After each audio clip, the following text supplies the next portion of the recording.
محویل خدا کی طرف سے مٹانا. محویل کا مطلب ہے خدا کی طرف سے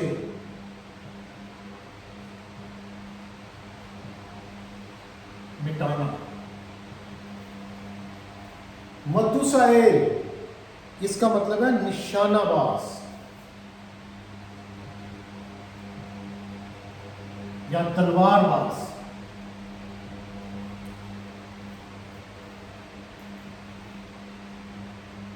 خدا کی طرف سے مٹانا.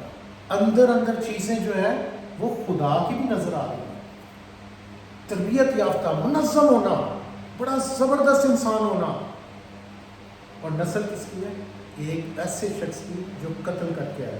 اور دوسری طرف ایک ایسا شخص جو سیدھی لائف گزارا ہے, اس کا پہلا بیٹا جو پیدا ہوتا ہے اس کو مطلب ہوتا ہے کمزور. دوسرا کنعان جب پیدا ہوتا ہے تو وہ کہتا ہے یہ میرا حاصل ہے. اس کا مطلب ہے خدا کی تعریف, جسے ہم پریز دا لارڈ بھی کہتے ہیں. یادر کا مطلب ہے نسل. ہنوک کا مطلب, اب ایک ہی ورڈ, سپیلنگ بھی ایک ہے, لیکن کیا خوبصورت بات کہ اس ہنوک کی جو لغوی معنی اور اس ہنوک کے انگلش میں اینوک کے دونوں کے ایٹمولوجی کی وجہ سے ان کے لغوی معنی جب بدلتے ہیں تو وہ بن جاتا ہے ابتدا.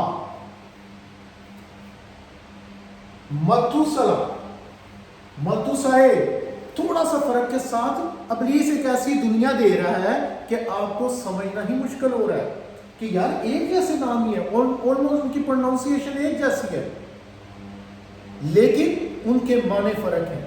ایک متوسلا کا مطلب بھیجا ہوا,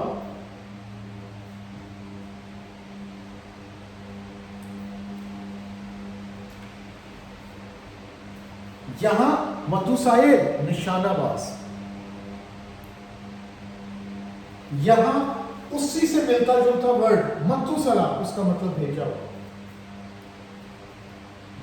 ہم جب خدا کے کلام کو پڑھتے ہیں, ہم جب اس دنیا کو دیکھتے ہیں, ہمارے لیے یہ جاننا بہت ضروری ہے کہ کون سی یا کون سا لفظ یا کون سی بات حقیقی معنوں میں کلام میں سے ہے, اور کیا وہ چیز جو میرے سامنے ڈیزائن کی جا رہی ہے, جو چیز مجھے بتائی جا رہی ہے, کیا وہ واقعی خدا کی طرف سے بھی ہے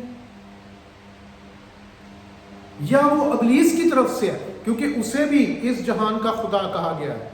اور یہ آپ دیکھیں کہ یہ اس کی نسل میں سے نکلنے والے لوگ ہیں. لمک پہ میں نے آ کے اس لیے روکا کہ اب یہاں لمک جو ہے اس کا معنی ہے جنگلی آدمی. اور جب آپ پیدائش اس کے چوتھے باب میں پڑھیں گے تو آپ کو پتہ چلے گا یہ پہلا شخص ہے جو پولی گیامس تھا, جس نے ایک سے زیادہ شادیاں کی. لیکن یہاں جب آپ نمک کو پڑھیں گے تو وہاں پر اس کے معنی بن جاتے ہیں مضبوط انسان کے. اور چونکہ نوح کا طوفان اور نوح کی ساری باتیں, تو نوح کا لغوی معنی ہے آرام. اس میں اگر آپ دیکھیں ہنوک,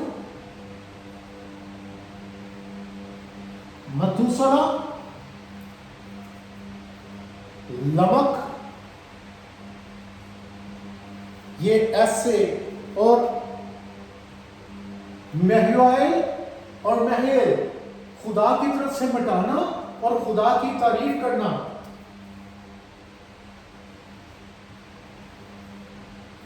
یہ ایسے چار نام ہمیں کامن پروناؤنسیشن کے ساتھ ملتے ہیں اور سم ہاؤ ہمیں کامن سپیلنگز کے ساتھ بھی نظر آتے ہیں, لیکن جب ہم اس کی گہرائی میں اترتے ہیں تو اس کے معنی بدل جاتے ہیں. خدا کا کلام ہمیشہ سے یہ چاہتا ہے کہ ہم گہرائی میں اتریں.